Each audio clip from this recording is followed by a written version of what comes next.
Eu quero ler um texto que está no Evangelho de Mateus, capítulo de número 14, e eu vou ler a partir do verso 22.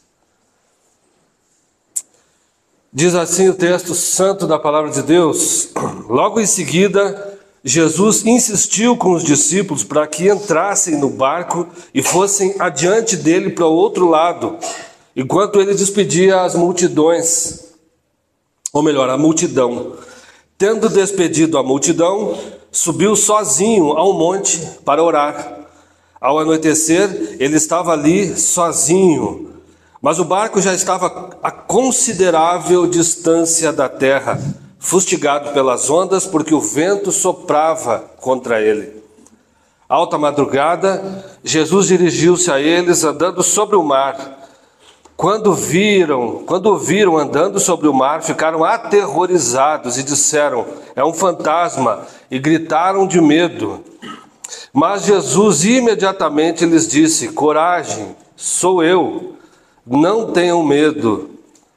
Senhor, disse Pedro, se és tu, manda-me ir ao teu encontro por sobre as águas. Venha, respondeu ele. Então Pedro saiu do barco, andou sobre as águas e foi na direção de Jesus. Mas quando reparou no vento, ficou com medo e, começando a afundar, gritou: Senhor, salva-me! Imediatamente Jesus estendeu a mão e o segurou e disse: homem de pequena fé, por que você duvidou?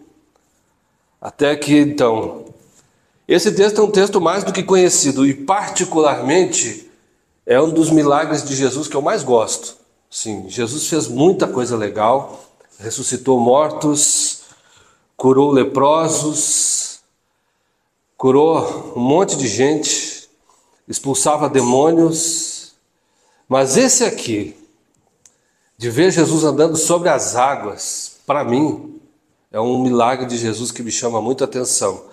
Até porque eu sempre fiz um link com Gênesis capítulo 1, verso 2, quando diz que no princípio o Espírito de Deus pairava sobre a face das águas. Então não é apenas uma cura, um sinal, um milagre, mas é Jesus revelando a divindade dele. Jesus mostrando que ele é o Deus Criador. É Jesus se revelando de uma forma totalmente nova para os seus discípulos. E eu acho muito maravilhoso. Eu várias vezes li esse texto e fiquei fascinado. E esse texto aqui nos ensina que ele começa dizendo assim: logo em seguida o quê? Jesus havia multiplicado os pães e peixes. E logo depois disso, Jesus envia os seus discípulos para o outro lado do mar, enquanto ele sobe ao monte para orar. Isso deveria ser final da tarde, por aí. E Jesus se demora em oração. Jesus investe um longo tempo em oração. E esse episódio com os discípulos aqui acontece quando Jesus chega andando sobre o mar, no meio de uma tempestade, já é por volta de 4 a 6 horas da manhã. Então os discípulos partem e eles enfrentam um longo tempo debaixo de uma tempestade, e o que os deixou completamente transtornados. Um outro texto diz que eles gritavam, eles estavam desesperados. E olha que nós estamos falando de pescadores, de pessoas que conheciam o mar, mas eles estavam diante de uma tempestade diferente. Eles estavam diante de uma dificuldade que eles não ainda haviam enfrentado. E lendo esse texto, na verdade, não é muito aqui uma pregação que eu quero trazer, mas uma palavra mais pastoral, digamos assim, é que na vida da gente, quando a gente vai crescendo na fé, quando a gente vai amadurecendo, existe um termo que eu acho muito interessante, que é a pedagogia da tempestade. A pedagogia da tempestade. E uma das coisas que a gente aprende na vida é que as tempestades, elas são inevitáveis. Não tem como fugir de tempestades na nossa vida. Elas vêm para todos, elas não escolhem a idade, elas não escolhem o gênero, elas não escolhem a raça, elas não escolhem a fase da vida, ela vem para todos, em todas as fases. Nós passamos por tempestades. A Ruth passou por uma tempestade com 15 dias de vida. quase morreu. E a família junto, né, no barco. Passamos pela tempestade. Agora, uma das coisas que a gente vai aprendendo com a vida também, gente, é que algumas tempestades podem ser evitadas. Algumas tempestades podem ser evitadas na vida da gente com um pouco de prudência. Quanta dor de cabeça a gente poderia evitar na vida da gente com um pouco de prudência, com um pouco de sabedoria, com um pouco de bons conselhos, né? Antigamente se dizia que se conselho fosse bom, não se dava, se vendia, mas isso não é verdade. A Bíblia fala de bons conselhos, de ouvir bons conselhos, de pessoas que nos amam, de pessoas que estão próximas a nós. Então, com bons conselhos também nós poderíamos evitar escolhas erradas, escolhas ruins na vida, poderíamos evitar muitas tempestades. Há caminhos que podem ser evitados, que devem ser evitados, há dores de cabeça que a gente pode fugir delas. Com conhecimento das Escrituras Sagradas, a Bíblia fala lá em Provérbios 22:3 que o prudente vê o mal e se esconde e cai fora.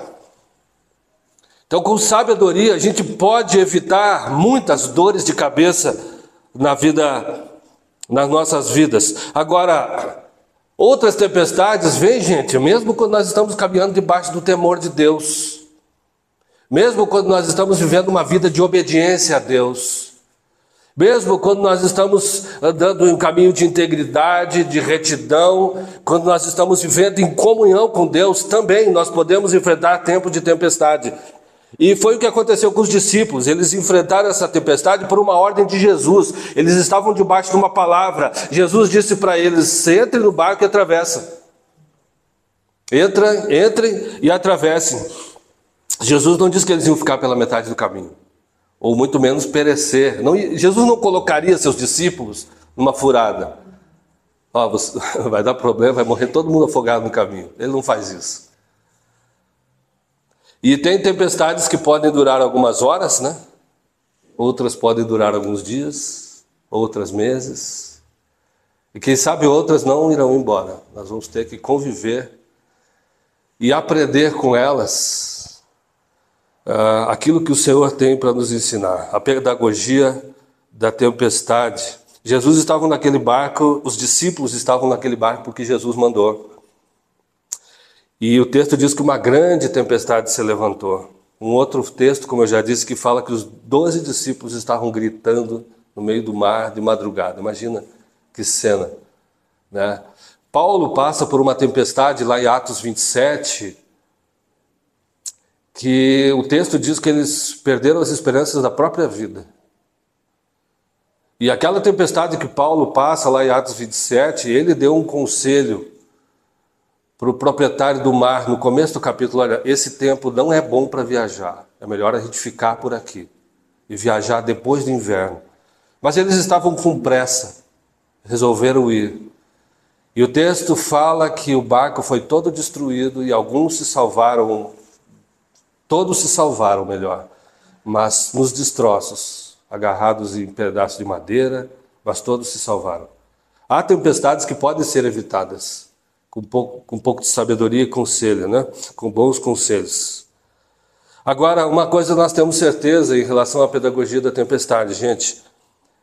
Aqueles discípulos, eles desceram do barco, eles não eram mais os mesmos discípulos de Jesus. Eles subiram no barco de um jeito e desceram de outro. Já não eram mais, com certeza, não eram mais os mesmos discípulos que haviam subido naquele barco. Porque eles viram o Senhor Jesus caminhando sobre as águas. Eles viram o Senhor Jesus acalmando uma tempestade. Eles viram o poder de Deus de uma forma que eles nem imaginavam. Eles tiveram uma revelação de Deus de um jeito que nem imaginavam que poderiam ter. Aquela tempestade foi pedagógica. Ensinou a eles e ensina-nos o tempo todo, né? E às vezes a gente tem uma falsa sensação de que todo sofrimento é maldição. Não é muito incomum como pastor. A semana passada eu ainda ouvi isso: pastor, eu não sei o que eu estou fazendo de errado. Tanta coisa ruim que está acontecendo comigo. Eu já ouvi isso várias vezes. Eu não sei o que eu estou fazendo, não sei por que eu estou pagando. De tanta coisa ruim que está acontecendo. Você não está pagando nada, você não fez nada errado. As tempestades vêm. Elas vêm mesmo e vêm para todos. E elas são pedagógicas, elas nos ensinam. E elas são poderosas para nos ensinar. Jesus chega entre 4 e 6 horas da manhã de uma maneira surreal, caminhando sobre a água. Tá? Eu fico fascinado com isso. E Jesus, ele se revela ainda, gente, de maneiras extraordinárias. Ele é maravilhoso. Nessa sexta-feira, eu estava assistindo novamente um documentário chamado O Poder de Deus. Se você não viu ainda, O Poder de Deus, são 2 episódios, né? O segundo deles é só sobre mulheres de oração, senhoras falando sobre oração. Uma delas contando que numa determinada fase da vida estava orando 12 horas por dia, outras orando 8 horas por dia. Mas 2 delas têm um testemunho bem incomum, e eu já até falei esse testemunho aqui. Uma delas contando que numa fase bastante difícil, sem ter o que comer em casa, com filhos, ela disse assim, eu não sabia mais orar, não tinha mais o que orar, eu só chorava dentro de casa e dizia, Senhor, tem misericórdia dos meus filhos. E ela disse que do nada entrou um cachorro com um rolo de dinheiro na boca, assim, com um monte de dinheiro enrolado na boca. O cachorro entrou dentro de casa. E ela falou, não podia nem devolver. Se fosse uma criança, eu perguntaria de quem pegou. Mas foi um cachorro que entrou com dinheiro na boca. E a gente ficou com o dinheiro, né? E no mesmo documentário, uma outra senhora falando, a mesma coisa também. Dificuldade em casa, sem recursos, sem alimento, com uma criança dormindo no quarto. E ela, mesma situação, Senhor, quando essa criança acordar, eu não tenho nada para dar de comer para essa criança.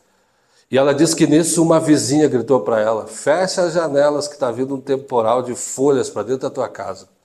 E disse que nisso que foi fechou a janela, quando foi fechar a porta, o temporal de folhas era um temporal que estava trazendo dinheiro para dentro da casa dela. Não eram folhas, era dinheiro. E ela disse que entrou um monte de dinheiro numa tempestade na casa dela. Ela disse que com esse dinheiro pôde tirou o dízimo, fez uma boa compra e ainda comprou uma geladeira para sua casa. O poder de Deus, dá uma olhada lá no YouTube, muito edificante, a vida dessas mulheres de oração. Uma delas teve uma cura muito sobrenatural, com um filho que teve tétano e já estava condenado à morte já. É um documentário muito edificante. Por quê, gente? Porque Deus se revela na tempestade. E se revela de um jeito diferente. Ele se mostra de um jeito diferente. E nós temos experiências com Ele que a gente diz, valeu a pena a tempestade. Essa tempestade foi maravilhosa. Essa tempestade foi muito boa.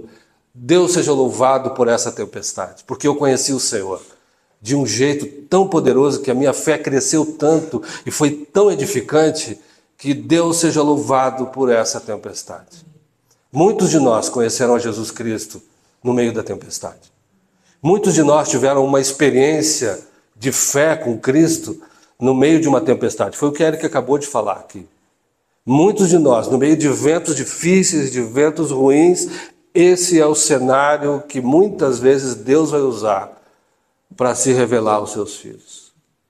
Então, muitas tempestades, aquelas que não são fruto de... E até naquelas em que nós tomamos decisões erradas, Deus sabe, pela misericórdia, também Ele usa isso para nos abençoar e para nos edificar. A experiência, gente, da tempestade transforma. A experiência, assim como a experiência do deserto, transforma também. Então, o crente não tem que ficar fugindo, que venha com temor, com muito temor a Deus eu digo isso, mas se é para conhecer Jesus Cristo, se é para ter uma experiência poderosa com Ele, o que Ele enviar, seja bem-vindo na nossa vida. Posso ouvir um amém aí? Eu tenho certeza que se os discípulos pudessem voltar atrás, eles não teriam fugido daquela tempestade. Não teriam negado aquela tempestade. Agora, Deus trabalha na nossa vida também através da pedagogia da espera. Deus permite que a gente fique esperando, sabia?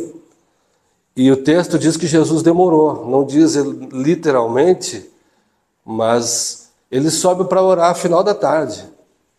E Jesus passou a madrugada orando. E ele chega nos discípulos. Existem mais 2 textos que relatam esse episódio. Um está em Marcos e outro está em João. Eu li os 2 porque eles se complementam.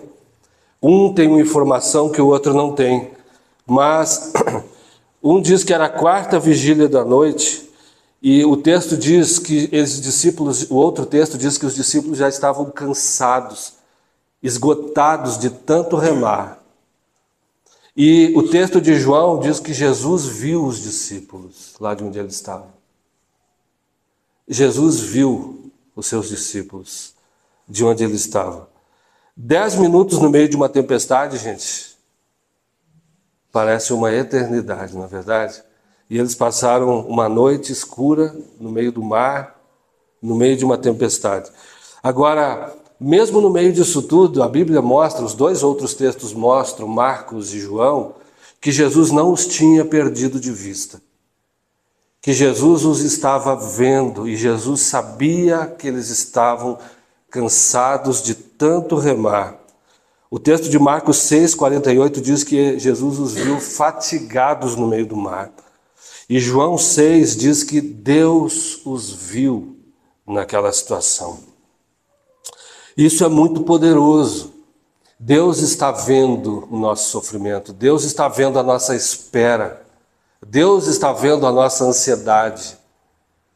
E Ele trabalha, e a pedagogia dele muitas vezes é a pedagogia da espera. Lembre-se que em Êxodo 3, capítulo 7, Deus fala para o seu povo: eu vi atentamente o sofrimento do meu povo. Eu vi a aflição do meu povo, eu conheço os sofrimentos dele, por isso desci para livrá-los. Por isso eu desci para livrá-los. Gente, Deus está nos vendo o tempo todo. Ninguém se ausenta dos olhos e da presença do Senhor. Seja na alegria, seja no sofrimento, seja no dia a dia, seja nas coisas mais comuns que nós estamos fazendo, seja num leito de hospital, o Senhor nos vê. E o Senhor nos vê e no momento certo Ele virá em nossa direção. Porque essa é uma palavra dele. Deus vê o sofrimento dos seus filhos, Ele percebe, Ele não ignora, Ele sabe o tempo certo de chegar, Ele sabe quando as nossas forças se esgotaram, Ele sabe quando o nosso ânimo se esgotou, Ele sabe quando a gente diz até às vezes assim: Senhor, eu não tenho mais nem fé. Mas Ele está vendo, e a ausência dEle não é abandono. Quando Deus demora, quando Deus se ausenta, entre aspas, isso não é abandono. Ele está vendo o tempo todo. Deus não está cego, não é uma cegueira divina. A pedagogia da espera. A espera é uma escola, né, que a gente não quer passar por ela. E às vezes são anos esperando, mas ninguém gosta. Nesses dias de hoje em que a gente manda um WhatsApp para alguém e já fica um pouco bravo se a pessoa não responde na hora, né? Tudo tem que ser rápido, tudo tem que ser instantâneo. Se a fila está um pouquinho maior, a gente já se impacienta. Estou falando por mim. Deus trabalha, o tempo de Deus é outro. A pedagogia da espera, Deus nos faz esperar. E enquanto isso, Ele vai trabalhando em cada um de nós. Ele sabe de todas as coisas, né? E Deus sabe também que quando as nossas forças estão acabando. Dizem que um pouco antes de amanhecer, eu nunca parei para checar isso, é que o dia é mais escuro, né? Que a noite é mais escura. O dia escuro é bom, né? Antes de amanhecer, a noite ela é mais intensa e mais escura, né? E assim acontece na vida da gente também. Quando Abraão ele vai sacrificar o seu filho no Monte Moriá, Deus aguardou o último minuto para dizer: Abraão, para com isso. Não mate teu filho, não. Foi na última hora. Daniel precisou entrar na cova dos leões lá, e no último momento ele foi livrado da boca dos leões. Os 3 amigos dele, os que caíram no fogo lá, Deus poderia tê-los livrado antes, mas os livrou no meio da fornalha, Sadraque, Mesaque e Abednego. Deus deixa para a última hora, mas Ele não é desorganizado, né? Ele não está procrastinando nada. É a pedagogia da espera. É a pedagogia do sofrimento, é a pedagogia da tempestade, e a gente passa por ela, gente. Nós passamos por ela. E precisamos passar com maturidade. Muitas vezes como Jó, que não blasfemou, que não voltou atrás, que não seguiu o conselho da sua esposa, né? Amaldiçoa esse Deus e morre. O que você quer nesse negócio de igreja? Está servindo para quê essa fé? Não serve para nada. Ler Bíblia para quê? Né?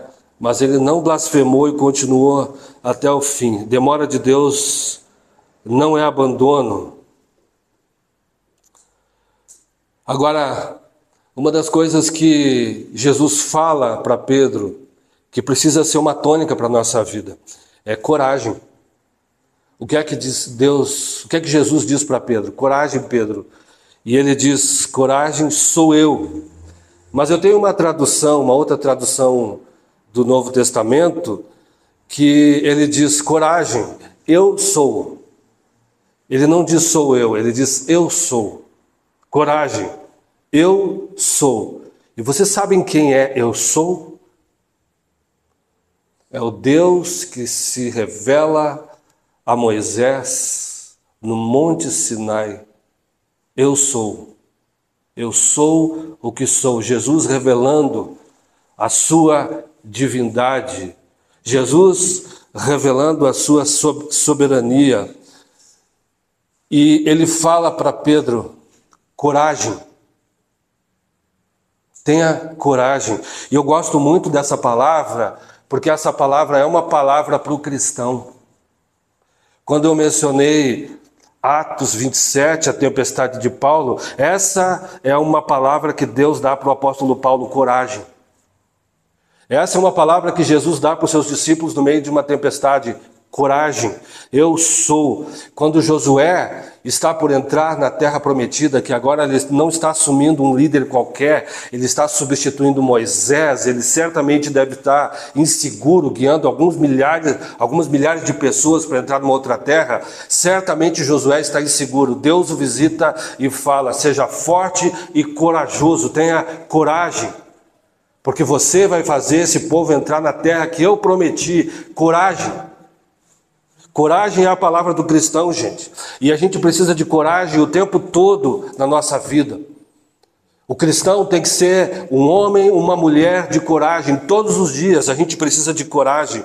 Todos os dias nós temos um desafio que nos leva a ser pessoas corajosas.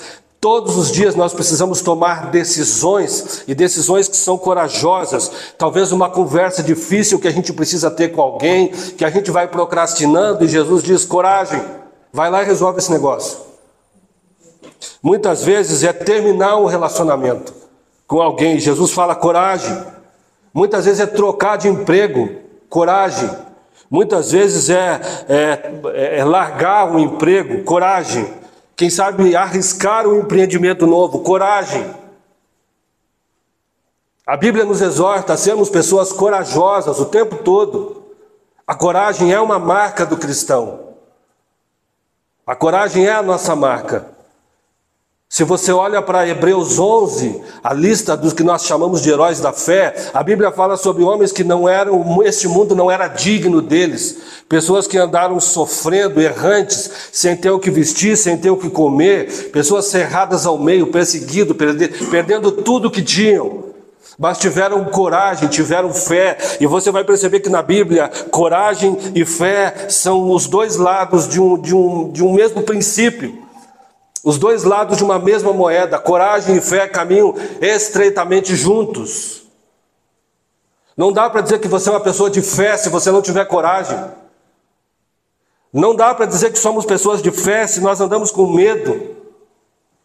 São duas faces de uma mesma moeda, fé e coragem. Eu não estou vendo nada, mas eu tenho uma palavra, coragem. Eu não estou vendo nada, está tudo ao contrário, a tempestade está difícil, mas eu tenho uma palavra, então coragem. Coragem. Coragem muitas vezes para enfrentar críticas, enfrentar perseguições, enfrentar injustiças, calúnias. Coragem. O tempo todo nós precisamos de andar nessa água da coragem. Ser íntegro muitas vezes exige coragem. Se manter reto, nos mantermos retos diante de Deus, dos princípios da palavra, exige coragem de cada um de nós. Agora, a coragem também, ela não é a coragem pela coragem. É diferente quando a gente tem coragem debaixo de uma palavra de Deus. Coragem não é apenas uma virtude que a gente precisa ter enquanto seres humanos, enquanto pessoas. Agora, enquanto cristãos, muitas vezes a gente vai ter que ter coragem, exercer coragem, porque nós andamos debaixo de uma palavra de Deus.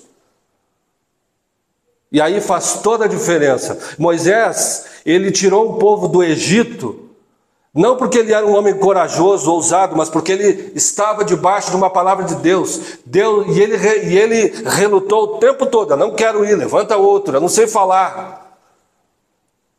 Mas por que é que ele foi, enfrentou o faraó? Por quê? Porque ele tinha uma palavra de Deus. E quando nós temos uma palavra de Deus, a gente pode botar o pé na água e ser corajosos. Uma coisa é a coragem pela coragem. Muitas pessoas aí no mundo têm coragem, têm ousadia, mas não têm muitas vezes uma palavra e nem a presença de Deus. E é isso que faz toda a diferença. Josué ouviu coragem por quê? Porque eu vou fazer você atravessar com este povo para o outro lado, e eu vou dar essas terras para você. Havia uma palavra de Deus. E no meio do deserto, no meio da tempestade, nós precisamos ter a habilidade de ouvir a palavra, ouvir o que Deus está dizendo, ouvir qual é a direção que Ele tem. E aí nós podemos ter coragem, porque se Ele está com a gente, quando Ele está conosco, quem vai nos derrotar? Se estamos andando debaixo de uma palavra, de uma direção clara, quem é que vai fazer o contrário? Quem vai fazer o contrário? E é por isso que Pedro conseguiu andar sobre o mar, porque ele conseguiu manter a coragem um pouco. Ele conseguiu ter um pouco de coragem ali. E, gente, a coragem, debaixo de uma palavra de Deus, ela nos ajuda a fazer coisas impossíveis humanamente. Você está capacitado a realizar coisas impossíveis, humanamente impossíveis, debaixo de uma palavra de Deus, quando você tem coragem. Por isso que eu digo, não é coragem pela coragem. Porque a coragem em Deus abre portas que estão fechadas. A coragem em Deus derruba muralhas. A coragem em Deus chama à existência aquilo que não existe. Não é a coragem pela coragem, mas é a coragem debaixo de uma palavra, de uma unção, de uma direção de Deus. Isso faz toda a diferença. Pega um Gideão da vida, vê se ele era corajoso. Não era. A história de Gideão nos mostra que ele estava acovardado, amedrontado. Mas ele se levantou em coragem, por quê? Porque o Senhor falou: homem valente, Deus é contigo. Aonde que está o valente? Não estou vendo. Deus é contigo. E ele fez o que fez, porque ele teve coragem. Ele tinha uma palavra do Senhor. Ele tinha uma palavra do Senhor. Eu ouvi nessa semana um podcast com o diretor da Jocum Brasil, o Jim Steyer, ele contando que no final da década de 60, ou começo de 70, não lembro, ele veio para o Brasil como missionário, fundar uma base da Jocum, sem falar português e com $6 no bolso e só com a vida. Gustavo, é você aí? Se quiser dar uma silenciada. Olha só, ele veio para o Brasil sem falar português e com $6 no bolso e sem ter onde morar. Porque eles tinham uma palavra de Deus. Se você conhece um pouco da história do Jocum, sabe do tanto de milhares de jovens que já passaram pela missão no Brasil nessas décadas. E o tanto de bases que o Brasil já tem de Jocum hoje. E o tanto de missionários que a Jocum tem enviado para as nações ao longo desses anos. Porque uma pessoa teve coragem para andar debaixo de uma palavra, ele veio para o Brasil. A história dele está narrada num livro chamado Alguma Coisa Sobre Impossíveis. Alguém lembra? Bom, a hora que eu lembrar eu já falo. É um livreto pequenininho que conta a história da Jocum Brasil. Gente, porque a gente se move debaixo de uma palavra, em coragem. Então, muitas vezes, quando nós estamos no meio do vento, do deserto, da tempestade, a gente precisa de uma palavra. Senhor, fala comigo. Senhor, fala comigo. Eu preciso que o Senhor fale comigo. Amém? Amém? Há um tipo de coragem, gente, que vem da presença de Deus, que vem por andarmos com Deus. Não é uma coragem comum. É uma coragem extraordinária, certo? Para obedecer a Deus, mesmo em tempos de perseguição. Para obedecer a Deus é aquela coragem que nos capacita a enfrentar tempos de sofrimento, tempos de solidão, tempos de deserto, tempos de incompreensão, tempos de tempestade. Há uma coragem que vem da parte do Senhor que nos capacita a passar por isso tudo. E há uma conexão muito estreita em relação à fé e à coragem, né? Coragem não é ausência de medo, né? Mas uma decisão de confiar em Deus. Eu estava vendo uma frase nessa semana que diz o seguinte: o medo é um falso profeta. Ele nos diz que estamos sozinhos, mesmo quando Deus está vindo em nossa direção. O medo é um falso profeta. Ele nos diz que estamos sozinhos, mesmo quando Deus está vindo em nossa direção. Por último, eu quero falar sobre o poder da fé. É o que o Senhor Jesus diz para o Pedro. O que ele fala? Homem de pequena emuná, por que você duvidou? Homem de pequena emuná é o que diz uma tradução da Bíblia. Por quê? Porque a emuná não é apenas crer com a mente. Ela tem a ver com uma perseverança, tem a ver com uma entrega, tem a ver com uma confiança plena. É muito mais do que um crer com a mente, mas é uma entrega real, perseverante, que vai até o fim. E há uma tradução da Bíblia, do aramaico, em que ele fala: homem de pequena emuná, por que você duvidou? Então, o que Jesus espera de nós não é só essa fé racional, digamos assim, essa fé mental, intelectual. É um relacionamento que persevera, que se mantém firme mesmo no meio das tempestades. Eu sou fiel a Deus no meio da tempestade. Eu continuo sendo fiel a Deus no meio do deserto. Eu continuo sendo fiel a Deus no meio da batalha. É isso que o texto bíblico nos ensina. Há uma história sobre as cataratas do Niágara, né? Em que um trapezista atravessou umas cataratas com um cabo de aço, sobre um cabo de aço, com um carrinho de mão. Ele atravessou um cabo de aço com um carrinho de mão. Se é falso ou não, eu não sei, eu não parei para checar, mas eu vi num livro isso. E aí, quando ele voltou, ele perguntou para o pessoal que estava assistindo: vocês acreditam que eu consigo fazer isso de novo? E todo mundo: claro, nós já vimos. Agora, quem quer subir no carrinho de mão aqui comigo? Quem quer ir no carrinho de mão e atravessar? Foi alguém? É um tipo de fé peronomútil, né? Então, a fé, ela se entrega.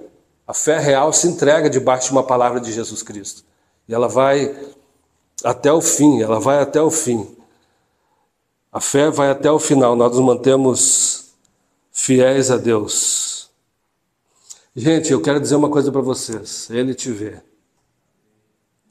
Ele está te vendo. Ele está nos vendo. Ele está vendo você. Quando eu saí do Rio Grande do Sul também, alguns aqui já estão cansados dessa história, mas tem gente nova aqui. Eu me lembro que tudo que podia dar errado, deu errado para eu fazer a tal da minha TED. Em 98 eu vendi um carro que eu tinha, eu nunca recebi esse carro até hoje. E chegou no bendito dia de eu viajar, eu só tinha a passagem, literalmente. Antes de sair do Rio Grande do Sul, eu tomei o cuidado de pagar todas as minhas dívidas lá, para não sair devendo nada para ninguém. E no domingo, dia de viajar, eu só tinha a passagem, literalmente. Eu ganhei R$10 do meu pastor, em 98, para comer no caminho. Mas eu estava indo fazer um curso numa missão que eu não tinha dinheiro para pagar a primeira mensalidade, eu não tinha dinheiro para nada, eu não tinha dinheiro para comprar um shampoo, eu era cabeludo na época, não tinha dinheiro para nada. A preocupação do cabeludo, né? Como é que eu vou comprar shampoo? Né? Não tinha dinheiro para nada, eu paguei todas as minhas contas, não recebi o dinheiro do carro, não tinha dinheiro para pagar a mensalidade. Mas quando faltavam 4 horas para eu chegar em São Paulo, lá no Tietê, eu liguei para o meu irmão ali de registro e disse, vou chegar a tal hora aí, preciso que você me busque na rodoviária e me leve para a base. E ele falou, olha, apareceu do nada uma igreja que vai pagar o curso para alguém todo e você foi escolhido. Eles não sabiam, não tinham compartilhado nada. E com isso, gente, caminhando assim, eu fiquei 7 anos na missão. 7 anos na missão, vendo um milagre atrás do outro, vendo um milagre atrás do outro. Poderia contar muitas coisas para vocês aqui. Mas Deus sempre honra pessoas que dão passos de fé. A fé é um passo de coragem que a gente tem que aprender a dar. Se a gente tem uma palavra de Deus, essa palavra nos basta. Essa palavra é tudo o que nós precisamos. Nós não precisamos de evidências. Nós precisamos de uma palavra certeira. Nós não precisamos caminhar por evidências. O que nós precisamos é disso, porque Ele nunca falha. Então a palavra nos exorta o tempo todo a viver uma vida de coragem e de fé. Vamos ficar de pé? Está te faltando coragem para alguma coisa hoje? Está te faltando coragem para alguma decisão que você precisa tomar e você sabe que Deus está nisso? Alguma decisão, alguma necessidade que você esteja tendo? Está faltando coragem? Quem sabe você está enfrentando algum momento difícil? Apenas se mantenha firme, o Senhor está te vendo. Ele não falha, Ele não chega atrasado, Ele chega na hora certa. Não tem nenhum mar, nenhuma tempestade que Ele olhe e diga assim, puxa, está difícil para mim isso. Debaixo de uma palavra de Deus, o universo se move. Senhor, em nome de Jesus, Pai, nós precisamos de uma coragem e precisamos de uma fé todos os dias, mas que vem do Senhor. Que é a força do Espírito Santo em nós. Por isso, Senhor, multiplica a nossa emuná, nossa entrega, nossa confiança, nossa devoção, a nossa piedade, o nosso crer. Multiplica, Senhor. Multiplica a nossa coragem no Senhor, Pai, para passar pelo que tivermos que passar. Ah, Senhor, eu tenho certeza que esses discípulos te conheceram de um jeito tão poderoso depois dessa tempestade. E nós queremos, Senhor, pedir, Senhor, nós queremos conhecer o Senhor. Queremos ter novas experiências com o Senhor. Não queremos viver, Senhor, de experiências do passado, Pai. Mas o Senhor tem um vinho novo todos os dias. O Senhor tem uma palavra nova todos os dias, um desafio novo todos os dias. Senhor, nos ajuda quando tivermos que ficar esperando, aquela espera que nos impacienta, aquela espera que nos deixa ansiosos. Nos ajuda a enfrentar as esperas da vida, Senhor. Quando nós queremos que algo aconteça, quando nós queremos muito que algo aconteça, muito que algo se resolva, e o Senhor nos coloca, Senhor, no tempo de espera, nos ajuda com isso. Nos concede a graça para a espera, Senhor. Fortalece a nossa fé, o nosso ânimo. Fortalece, Deus, o nosso coração. Multiplica as nossas forças. Cada família aqui, Senhor. Que o Senhor possa se revelar. Que o Senhor possa, Paizinho, em nome de Jesus Cristo, se mostrar, revelar o Teu poder, Senhor. Tu és tão precioso, Senhor. Eu quero abençoar meus irmãos aqui. Em nome de Jesus. Amém.